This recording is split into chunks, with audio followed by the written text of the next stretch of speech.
성도 여러분, 잘 지내고 계십니까? 여러분 모두 영육간에 건강하게 지내시기를 바랍니다. 그러면 오늘도 우리에게 주어진 하루의 삶을 하나님께 예배드리며 시작합시다. 사도신경으로 우리의 신앙을 고백하겠습니다. 나는 전능하신 아버지 하나님, 천지의 창조주를 믿습니다. 나는 그의 유일하신 아들, 우리 주 예수 그리스도를 믿습니다. 그는 성령으로 잉태되어 동정녀 마리아에게서 나시고 본디오 빌라도에게 고난을 받아 십자가에 못 박혀 죽으시고 장사된 지 사흘 만에 죽은 자 가운데서 다시 살아나셨으며 하늘에 오르시어 전능하신 아버지 하나님 우편에 앉아 계시다가 거기로부터 살아있는 자와 죽은 자를 심판하러 오십니다. 나는 성령을 믿으며 거룩한 공교회와 성도의 교제와 죄를 용서받는 것과 몸의 부활과 영생을 믿습니다. 아멘. 함께 찬송하겠습니다. 찬송가 433장 귀하신 주여 날 붙드사 1절 부르겠습니다. 433장, 옛날 찬송가는 490장입니다. 찬송 부르고 같이 기도하겠습니다.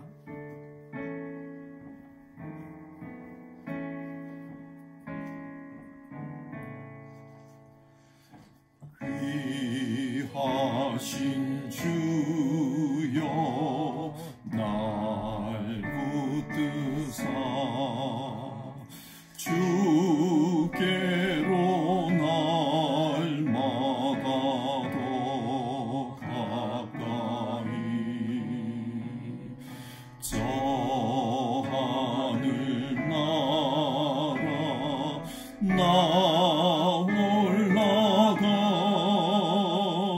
고주의 품 안에 늘 안기오 영생의 복 받기 원하.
거룩하신 하나님, 한 주일 동안도 우리의 삶을 붙잡아 주시고 한 주간을 마무리하는 토요일입니다.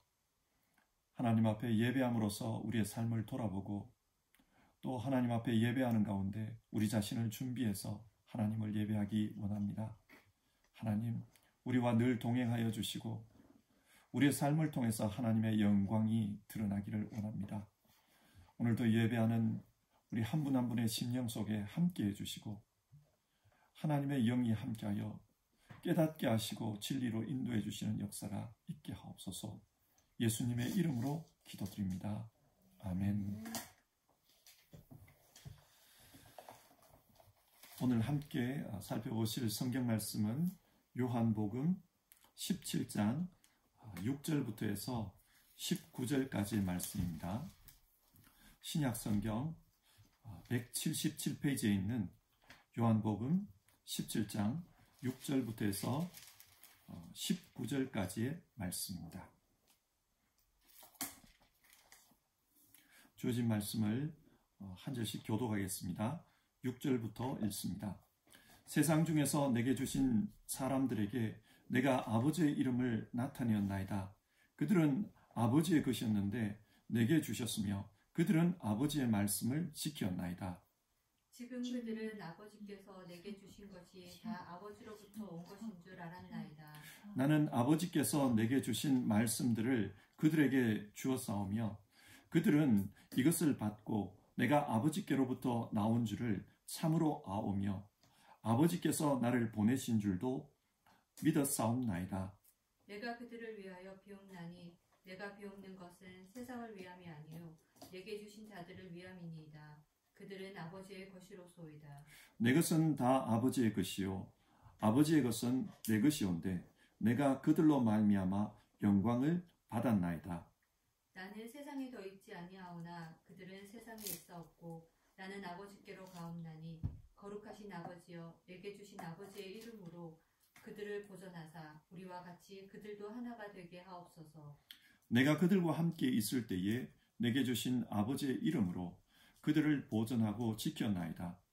그 중에 하나도 멸망하지 않고 다만 멸망의 자식뿐이오니 이는 성경을 응하게 함이니이다. 지금 내가 아버지께로 가오니 내가 세상에서 이 말을 하옵는 것은 그들로 내 기쁨을 그들 안에 충만히 가지게 하려 함이니이다. 내가 아버지의 말씀을 그들에게 주었사오매 세상이 그들을 미워하였사오니 이는 내가 세상에 속하지 아니함 같이 그들도 세상에 속하지 아니함으로 인함이니이다. 내가 비옵는 것은 그들을 세상에서 데려가시기를 위함이 아니요 다만 악에 빠지지 않게 보전하시기를 위함이니이다. 내가 세상에 속하지 아니함 같이 그들도 세상에 속하지 아니하였사옵나이다. 그들을 진리로 거룩하게 하옵소서. 아버지의 말씀은 진리니이다. 아버지께서 나를 세상에 보내신 같이 나도 그들을 세상에 보내었고 또 그들을 위하여 내가 나를 거룩하게 하오니 이는 그들도 진리로 거룩함을 얻게 하려 함이니이다. 아멘. 요한복음 17장은 예수님의 대제사장적 기도를 소개하고 있습니다. 이 기도는 내용상 세 부분으로 나누어지는데 오늘 읽은 본문은 두 번째 부분입니다. 어제 살펴본 것처럼 예수님은 먼저 자신을 위해 기도하셨습니다. 그리고 이어서 제자들을 위해 기도하시는데요. 그러면 제자들을 위해 어떤 내용으로 기도하셨을까요? 오늘 본문을 통해 함께 살펴보겠습니다. 먼저 본문 6절에서 8절은 예수님의 사역 보고 내용이 기록되어 있습니다. 어떤 사역입니까? 하나님은 세상에서 사람들을 택하여 그들을 예수님께 맡겼습니다. 6절을 세 번역으로 보시면 아버지께서 세상에서 택하셔서 내게 주신 사람들이란 표현이 나옵니다. 이들이 누구일까요? 예수님의 제자들입니다. 그러면 예수님은 제자들에게 어떤 사역을 하셨나? 한마디로 하나님이 주신 말씀을 전하는 사역이었습니다. 8절입니다. 나는 아버지께서 내게 주신 말씀을 그들에게 주었습니다. 그들은 그 말씀을 받아들였으며 내가 아버지께로부터 온 것을 참으로 알았고 또 아버지께서 나를 보내신 것을 믿었습니다.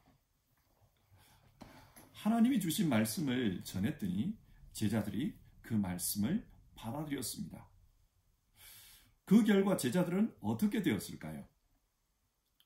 요한복음 17장 3절에서 영생은 오직 한 분이신 하나님을 알고 또 아버지께서 보내신 예수 그리스도를 아는 것입니다. 그렇게 말씀했습니다. 그러니까 제자들이 하나님의 말씀을 통해 이제 예수님을 알게 되었습니다. 따라서 요한복음 17장 3절 말씀에 따르면 그들은 영생을 얻은 것입니다. 예수님은 자신에게 맡겨진 제자들을 영생의 길로 인도했다고 하나님께 보고합니다. 그리고 이어서 이 제자들을 위해서 기도하십니다. 그 기도의 내용이 9절부터 19절에 나옵니다. 자, 그러면 제자들을 위해 어떤 내용으로 기도하셨는가? 첫 번째 기도 제목은 제자들이 하나 되게 해달라는 것입니다. 11절 말씀입니다.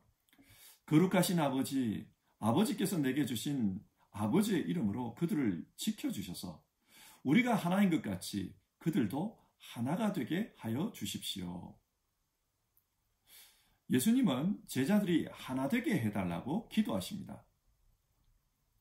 왜 이런 기도를 하실까요? 그 기도를 드리는 상황이 11절에 나옵니다. 11절을 보시면 나는 이제 더 이상 세상에 있지 않으나 그들은 세상에 있습니다. 나는 아버지께로 갑니다. 이제 제자들만 남게 되었다는 것입니다. 예수님께서 십자가에서 돌아가시고 부활하셔서 승천하시면 제자들만 남게 되는데 예수님은 그 제자들이 걱정이 되었습니다. 왜 걱정이 되었나? 아마 예수님이 이 땅에서 사역하실 당시 제자들은 하나가 되는 것이 쉽지 않았던 것 같습니다. 예를 들어 12제자 중에 마태는 세리고 시몬은 열심당이었습니다. 12밖에 안 되는 제자 중에 당시 이념의 스펙트럼을 이렇게 그려보면 양극단이 있습니다. 세리는 친로마적인 사람입니다. 친로마 정책의 최전선에 서 있는 사람입니다. 그리고 열심당은 반로마적인 사상을 가진 사람들입니다. 반로마 운동의 최전선에서 움직이는 사람들입니다. 그러니까 이 둘이 함께 있으면 얼마나 충돌이 많았겠습니까? 예수님은 그런 모습을 보면서 이 제자들이 걱정이 됐던 것 같아요. 뿐만 아니라 제자들은 예수님 앞에서 우리 중에 누가 제일 큰가 그 문제로 다투기도 했습니다. 서로 라이벌 의식이 있었다는 말입니다. 예를 들어 요한복음 21장을 보면은 예수님께서 실족한 베드로를 불러서 네가 나를 사랑하느냐 물으면서 다시금 그에게 사명을 부여하십니다. 내 양을 먹여라. 그 이야기 이후에 베드로에게 네가 젊어서는 스스로 띠를 띠고 가고 싶은 곳을 다니겠지만 네가 늙어서는 남들이 네 팔을 벌릴 것이고 너를 묶어서 네가 바라지 않는 곳으로 너를 끌고 갈 것이다. 그렇게 말씀합니다. 젊었을 때에는 네가 가고 싶은 곳에 가서 그렇게 사역하겠지만 마지막에는 사람들이 너의 팔을 벌리고 너를 묶을 것이다. 무슨 말입니까? 십자가에서 순교할 것이라는 말씀입니다. 이 이야기를 들은 이후 베드로의 반응이 어땠는가? 베드로는 한 사람을 지명하면서 저 사람은 어떻게 되겠습니까? 그것을 묻습니다. 그 사람이 누구인가? 예수님의 사랑하시는 제자 사도 요한입니다. 그때 예수님은 내가 올 때까지 그가 살아있다고 한들 그것이 너와 무슨 상관이냐? 베드로에게 그런 질문을 합니다. 그리고 이 말씀을 들은 후에 사람들 사이에 소문이 퍼졌는데 저 요한은 죽지 않는다고 했다. 그런 소문이 퍼졌다는 겁니다. 여러분, 누가 요한은 순교하지 않을 것이다. 그런 말을 퍼뜨렸을까요? 아마도 예수님과 직접 대화를 나눴던 베드로일 가능성이 큽니다. 그러면 베드로는 왜 그런 말을 퍼뜨렸을까요? 베드로와 요한은 둘 다 예수님이 좋아하는 제자들이에요. 그러니까 라이벌 의식이 있었던 것 같습니다. 그래서 그 라이벌 요한의 미래를 말하면서 저 사람은 순교 못해 그런 말을 했던 것 같습니다. 평소에 예수님은 제자들의 이런 모습을 보았기 때문에 염려가 되었을 것입니다. 그래서 기도합니다. 이들이 하나 되게 해주십시오. 근데 그 하나됨이 무엇입니까? 우리가 사는 세상에서 하나됨을 생각하면 서로 다른 것을 무시해버리고 획일화하는 것을 생각하기 쉽습니다. 그러면 제일 쉽게 하나 됩니다. 예를 들어 북한과 같은 독재 국가에서는 지도부와 좀 다른 이야기를 하면 수용소에 보내버립니다. 그러면 하나 됩니다. 근데 여러분, 지금 성경이 말하는 하나됨이 이런 방식의 하나됨입니까? 좀 다른 사람은 제거해버려라. 그런 말입니까? 아닙니다. 예수님께서 하나됨의 기준으로 말씀하신 것은 11절인데요. 우리가 하나인 것 같이 그들도 하나 되게 해 주십시오입니다. 하나님이 한 분이신 것처럼 그렇게 저들도 하나가 되게 해달라는 것입니다. 여러분, 하나님의 하나됨이 어떤 것입니까? 성부, 성자, 성령, 삼위 하나님은 서로 다릅니다. 그러나 본체에 있어서는 일체 동일하십니다. 그래서 우리가 믿는 신앙 고백에는 하나님에 대한 다양성과 일치성이 들어 있습니다. 성부 하나님과 성자 하나님이 동일하신 분입니까? 아닙니다. 달라요. 그러나 성자 하나님이 성부 하나님의 뜻을 거스르고 자기 마음대로 일하셨다는 내용이 나옵니까? 아닙니다. 하나님은 그 역사에 있어서 늘 함께 하십니다. 하나님의 모습 속에는 다양성이 있지만 그러나 분열하지 않고 서로 일치하지만 서로 획일화하지 않습니다. 이것이 하나님의 하나됨입니다. 교회 안에 왜 분열이 있을까요? 고린도 교회를 봅시다. 그들은 다양성만 주장합니다. 자신들은 누구에게서 복음을 배웠는가? 복음을 배운 선생이 다르다는 겁니다. 또 어떤 은사를 가지고 있는가? 서로 다른 은사를 가지고 경쟁합니다. 다양성을 강조하다가 분열해 버렸습니다. 이처럼 교회 안에 다양성과 일치성이 공존하지 않으면 교회는 큰 어려움을 겪게 됩니다. 다양성과 일치성이 공존하기 위해서는 한 분이신 주님을 바라보는 신앙이 중요합니다. 마태복음은 예수님을 구약이 예언한 메시아로 보고 기록한 복음서입니다. 마가복음은 예수님을 고난받는 하나님의 종으로 보고 기록했습니다. 누가복음은 온 세계를 구원하시는 구세주로 예수님을 이해하고 기록했습니다. 요한복음은 예수님을 말씀이신 하나님으로 보고 복음서를 기록했습니다. 사복음서는 다 다릅니다. 관점이 다 다릅니다. 그러나 사복음서는 동일하게 한 분 예수님에 대해 증언하고 있습니다. 한 분 예수님을 바라보면서 기록한 것이기 때문에 이 사복음서는 서로 다른 관점을 가지고 있지만 공존하는 데 전혀 문제가 없습니다. 만약 예수님이 아니라 그 복음서를 기록한 자기 자신을 강조했다면 이 복음서는 공존할 수 없습니다. 다양성만 있을 거예요. 그러면은 서로 누구의 증언이 맞다, 틀리다 그렇게 싸움이 날 수밖에 없습니다. 하지만 예수님만 쳐다보려고 할 때 그 다양성은 예수님에 대한 다양한 관점일 뿐 문제가 되지 않습니다. 한 분이시면서 삼위이신 하나님을 쳐다보고 신앙하는 것, 그것이 우리에게는 중요합니다.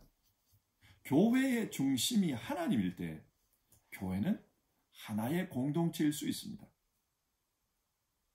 교회는 이 신앙이 중요합니다. 하나님을 바라보는 것, 이게 중요합니다. 그때 우리는 하나일 수 있습니다. 이상에서 예수님은 교회 내부에서 생겨나는 어려움에 대해 예상하시고 기도하셨습니다. 그리고 이어서 교회 외부로부터 불어오는 그 위기에 대해 말씀합니다. 그것이 두 번째 기도 제목입니다. 예수님의 두 번째 기도 제목, 악한 자들로부터 제자들을 지켜달라는 것입니다. 15절인데요. 내가 아버지께 비는 것은 악한 자에게서 그들을 지켜주시는 것입니다. 지켜달라고 기도하십니다. 왜 예수님께서 이런 기도를 하실까요? 이 기도를 하시는 상황이 14절에 나옵니다. 나는 그들에게 아버지의 말씀을 주었는데 세상은 그들을 미워하였습니다. 그것은 내가 세상에 속하여 있지 않는 것과 같이 그들도 세상에 속하여 있지 않기 때문입니다. 세상은 예수님의 제자들을 미워합니다. 그래서 박해한다. 그렇게 말씀합니다. 여러분, 세상이 왜 제자들을 박해할까요? 세상의 믿음과 그리스도인의 믿음이 너무 다르기 때문에 그렇습니다. 초대교회 당시 세상의 믿음, 즉 유대교는 예수님을 거짓 선지자라고 판단했습니다. 그러나 제자들은 예수님이 육신을 입고 오신 하나님이시다. 하나님께서 이 땅에 오셨다. 그렇게 믿었습니다. 너무 달랐습니다. 그래서 박해가 있었습니다. 이것은 지금도 마찬가지입니다. 세상 사람들의 믿음과 그리스도인들의 믿음은 너무나도 다릅니다. 그래서 세상의 가치관과 그리스도인들의 가치관은 충돌할 때가 많아요. 이렇게 충돌이 일어날 때 우리가 기억해야 할 것은 우리는 세상에 살지만 세상에 속하지 않았다는 사실입니다. 세상에 살기 때문에 이 세상의 질서, 이 세상의 가치관을 부정할 수 없습니다. 인정해야 합니다. 그러나 우리는 세상에 속하지 않았기 때문에 이 세상의 질서, 이 세상의 가치관을 섬겨서는 안 됩니다. 인정하는 것과 섬기는 것은 다릅니다. 세상 사람들이 이렇게 생각하구나. 이것을 인정하는 것과 세상의 가치관을 섬기는 것은 전혀 다른 문제입니다. 그러다 보면 때론 세상이 미워합니다. 그리고 어려움을 당할 수 있습니다. 만약 이런 경우 그 어려움이 싫어서 신앙을 버리는 경우도 나올 거예요. 신앙을 버리고 세상을 따라갈 수 있습니다. 그래서 예수님은 지금 하나님께 제자들을 지켜달라고 기도합니다. 세상으로 가지 않게 해주십시오. 신앙을 버리지 않게 해주십시오. 기도합니다. 여기서 지킨다는 말은 헬라어로 테레손인데요. 이 단어가 중요합니다. 테레손, 무슨 뜻인가? 계속 시선을 두고 지켜보라, 그 뜻입니다. 하나님께서 계속해서 제자들을 주목해 주십시오. 봐주십시오. 그리고 보호해 주십시오. 그런 뜻입니다. 악이 위협을 가해올 때 혹은 세상이 유혹해 올 때 그때 지켜봐 달라는 말입니다. 누가복음 22장을 보면 베드로가 대제사장의 집에서 예수님을 3번 부인하는 이야기가 나옵니다. 그 일이 있기 전에 예수님은 베드로에게 네가 오늘 밤 닭이 울기 전에 3번 나를 부인할 것이다. 그런 말씀을 했습니다. 하지만 그때 베드로는 나는 절대 주님을 부인하는 일이 없을 것입니다. 장담했습니다. 그러나 그날 밤 베드로는 3번이나 부인했습니다. 한 번은 말로 부인했고 또 맹세하며 부인했고 또 저주하며 부인했습니다. 이렇게 3번을 부인했을 때 그때 제사장 앞에서 신문 받으시던 예수님께서 뒤돌아서 베드로를 쳐다보셨습니다. 그러자 베드로와 예수님의 시선이 교차했습니다. 베드로는 예수님의 그 눈빛을 본 이후 바깥으로 나가서 심히 통곡하며 울었다고 합니다. 자, 여기서 한번 생각해 봅시다. 그때 베드로를 쳐다본 예수님의 눈빛은 어떤 눈빛이었을까요? 참 너 한심하다, 그런 눈빛이었을까요? 아니면 너가 나를 저주해? 분노의 눈빛이었을까요? 예수님은 베드로의 부인을 예고하면서 이런 말씀을 하셨습니다. 시몬아, 시몬아, 사탄이 밀처럼 너를 체질하려고 하는구나. 그러나 나는 네 믿음이 꺾이지 않도록 너를 위하여 기도하였다. 네가 다시 돌아올 때는 네 형제를 굳세게 하여라. 예수님은 이미 아셨습니다. 그래서 내가 너를 위해서 기도했다. 네가 돌아와서는 네 형제를 굳세게 해야 된다. 다시 네 형제를 돌봐야 된다. 그런 말씀을 하셨습니다. 아마 예수님께서 베드로를 쳐다보실 때 눈빛이 그 눈빛이었을 것 같아요. 베드로야, 내가 너를 위해서 기도했다. 그러니 너는 돌아와서 내 형제를 돌봐야 된다. 그런 눈빛이었을 것 같아요. 그렇기 때문에 베드로는 그 눈빛을 보고서 통곡하며 회개했습니다. 여러분, 이 세상에서 힘들어 신앙을 부인하고 싶을 때가 있을 거예요. 그때 우리를 쳐다보시는 주님, 테레오, 쳐다보시는 주님, 지속적으로 쳐다보고 계시는 그 주님, 그 주님의 눈빛을 생각합시다. 주님께서 우리를 쳐다보시면서 내가 너를 위해서 기도하였다. 너는 돌이켜 내 형제를 돌보아야 된다. 그 주님의 눈빛을 우리도 기억했으면 좋겠습니다. 예수님의 세 번째 기도 제목은 제자들을 거룩하게 해달라는 것이었습니다. 17절인데요. 진리로 그들을 거룩하게 하여 주십시오. 왜 거룩하게 해달라고 기도하시는가? 그 이유가 18절에 나옵니다. 아버지께서 나를 세상에 보내신 것과 같이 나도 그들을 세상으로 보냈습니다. 이제 예수님께서 제자들을 세상으로 파송하십니다. 그래서 파송하기 전에 이들을 거룩하게 해달라는 것입니다. 만약 이들이 거룩하지 않으면 이들을 보고 예수님을 믿게 되는 사람들이 어떤 영향을 받겠습니까? 그래서 파송하기 전에 이들을 거룩하게 해주십시오. 그렇게 기도합니다. 그런데 어떻게 거룩하게 합니까? 17절을 보면 진리로 거룩하게 해달라고 합니다. 그러면 그 진리가 무엇인가? 그 진리는 하나님의 말씀입니다. 예수님의 이 세 번째 기도 제목은 우리 내면에서 일어나는 위기와 연관이 있습니다. 우리는 세속사회에서 살고 있습니다. 그래서 세속사회에 적응이 되면 나 자신의 내면이 세속화되고 있다는 것을 전혀 느끼지 못합니다. 흔히들 그런 말을 하잖아요. 개구리를 비커에 담아가지고 그 뜨거운 물 위에 올려놓으면 처음에는 가만히 있다가 나중에는 이 물이 뜨거워져도 가만히 있다가 죽는다. 적응이 되어서 그렇죠. 예수님께서 지금 염려하십니다. 우리 내면이 세속화되면 안 된다. 그러면 거룩함을 잃어버린다.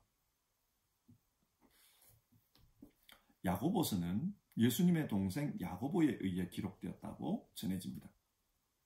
모든 성경이 그렇지만 그 성경이 언제 기록되었는지는 정확하게 알기 어렵습니다. 하지만 신학자들의 추측에 따르면 주후 40년에서 49년 사이에 이 야고보서가 기록되었을 것이다. 그렇게 생각합니다. 그러니까 예수님이 돌아가시고 20년 이내에 기록된 것입니다. 만약 이 의견을 우리가 그대로 받아들인다면 한번 생각해 보십시다. 야고보서는 행함이 없는 믿음은 죽은 믿음이다. 행함을 강조하고 있습니다. 왜 이런 말씀을 기록했을까요?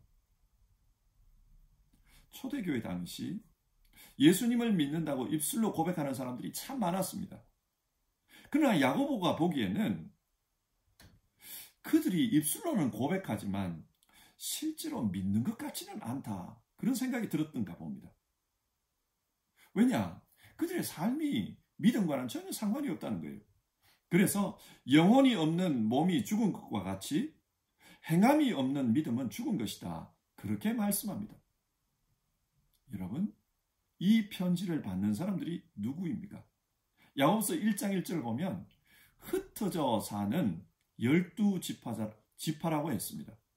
그러니까 이방 세계에, 즉 디아스포라에 흩어져 사는 그리스도인들입니다. 이방 세계에서 흩어져 살다 보니까 세속사회의 영향을 많이 받았을 것입니다. 그러다 보니 때로는 믿음의 본질을 잃어버리고 살아갑니다. 입술로는 주님을 믿습니다. 주일에 예배를 드립니다. 하지만 그 삶은 믿음과 거리가 먼 모습이 너무 많았다는 거예요. 그래서 야고보 사도가 행함이 없는 믿음은 죽은 믿음이다. 그렇게 기록한 것입니다. 성도 여러분, 기억합시다. 우리 내면이 세속화되면은 거룩성을 잃어버립니다. 그리고 거룩성을 잃고 나면은 내 믿음이 정도에서 벗어나도 벗어났다는 것도 모를 수 있습니다. 내 신앙이 영혼이 없는 시체처럼 죽어도 죽은 줄도 모를 수 있습니다. 그래서 예수님은 하나님의 말씀으로 거룩하게 해달라고 기도하십니다. 하나님의 말씀으로 거룩하게 해달라. 무슨 말입니까? 그 말씀 한 말씀 지키기 위해서 실험하며 살게 해주십시오. 그 말입니다. 세속사회에서 살면서 말씀대로 사는 것이 어렵습니다.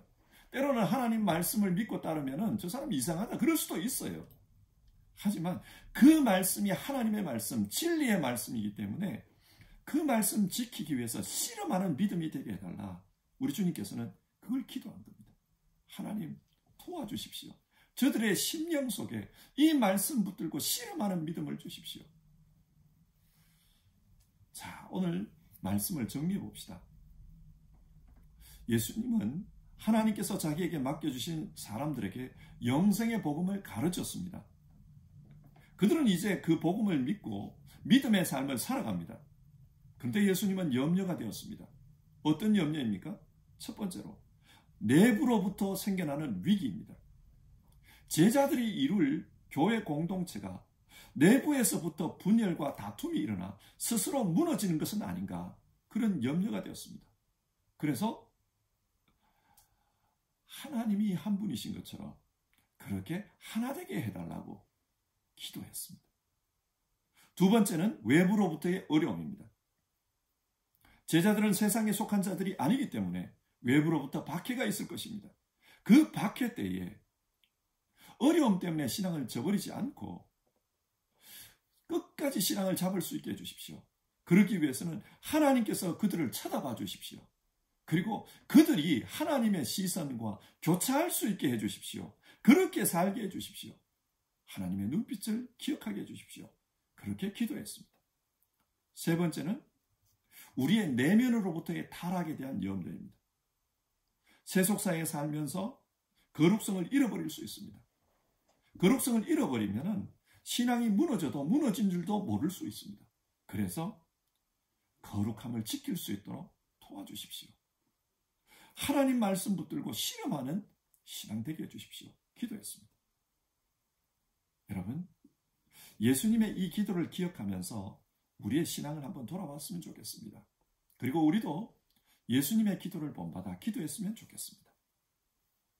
우리는 하나님이, 삼위일체 하나님이 한 분인 것처럼 그렇게 하나를 이루기 위해서 신앙하고 있습니까?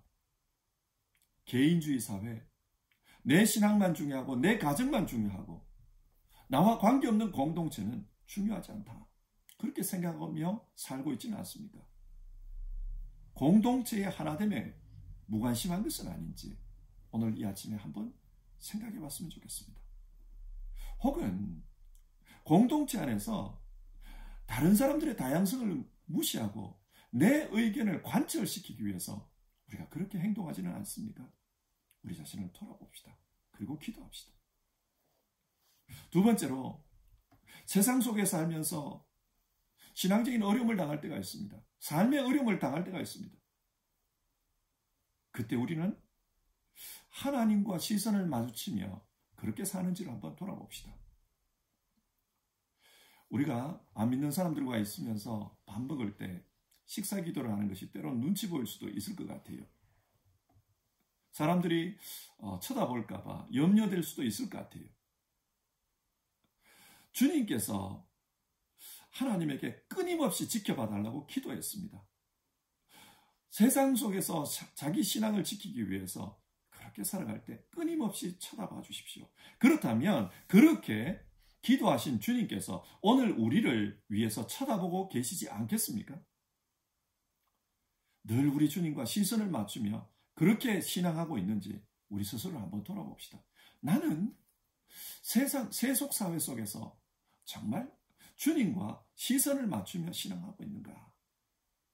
그리고 세 번째로, 우리 내면의 거룩성을 위해서 실험하며 신앙하고 있는지 우리가 그것을 한번 돌아봅시다.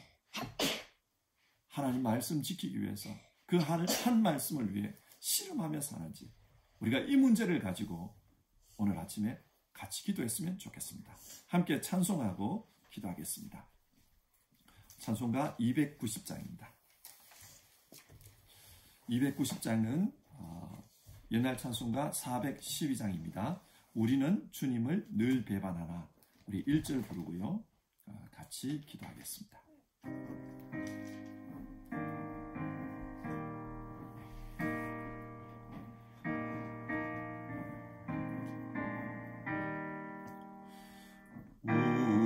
우리는 주님을 늘 배반하나 내 주 예수 여전히 날 부르사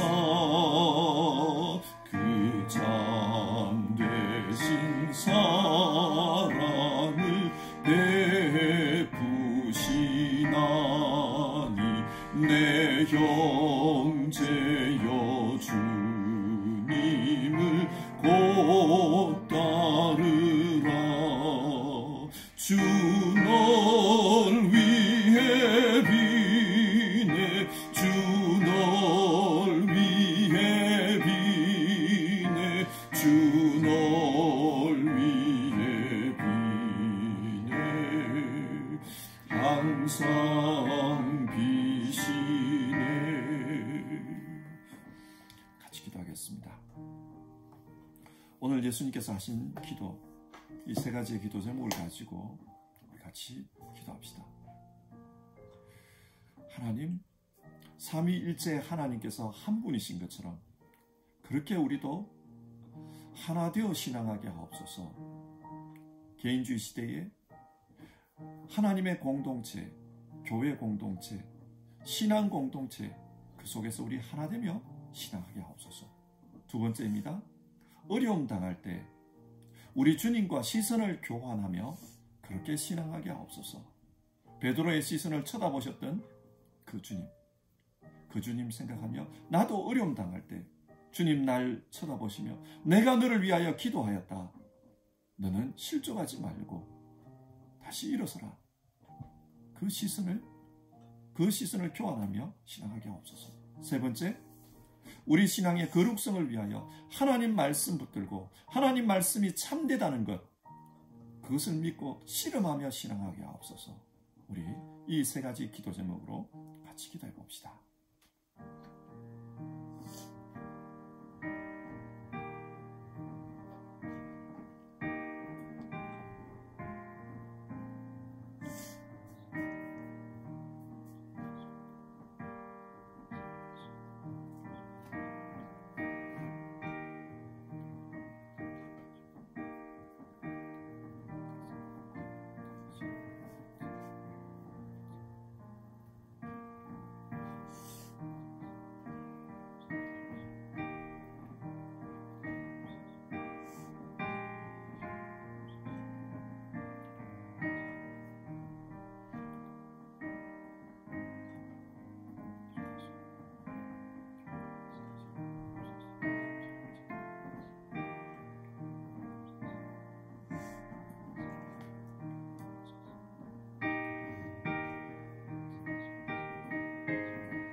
하나님, 오늘 요한복음 17장의 말씀을 통해서 이 세상에 남겨질 제자들을 위해서 기도하셨던 그 예수님의 기도 내용을 살펴보았습니다. 복음을 받아들인 그 제자들, 그러나 아직 연약하기 때문에 염려하시며 기도하셨던 것, 그 기도 제목을 우리가 보았습니다. 하나 되게 해주십시오. 그리고 그들을 지켜주십시오. 그리고 거룩하게 해주십시오. 그렇게 기도하셨던 것 기억합니다. 이 문제는 오늘 우리의 문제이기도 합니다. 공동체 내부에서의 위기가 있고 또 외부로부터의 위기도 있고 뿐만 아니라 신앙하는 우리 내면의 위기도 있다는 것 우리 잘 압니다.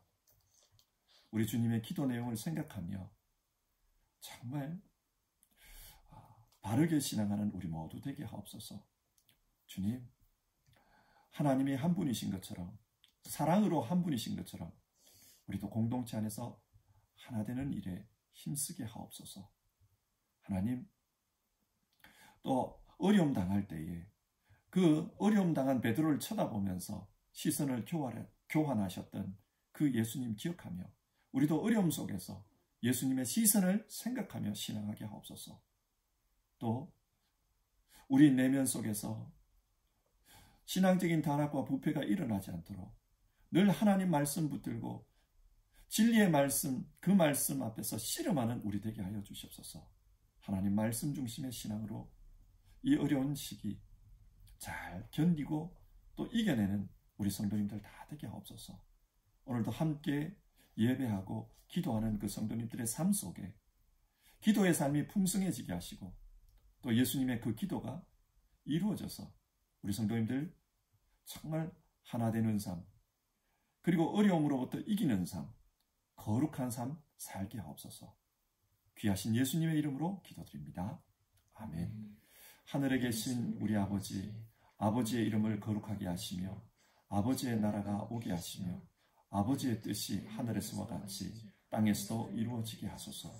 오늘 우리에게 일용할 양식을 주시고 우리가 우리에게 잘못한 사람을 용서하여 주신 것 같이 우리 죄를 용서하여 주시고 우리를 시험에 빠지지 않게 하시고 악에서 구하소서.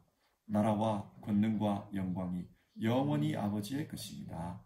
아멘.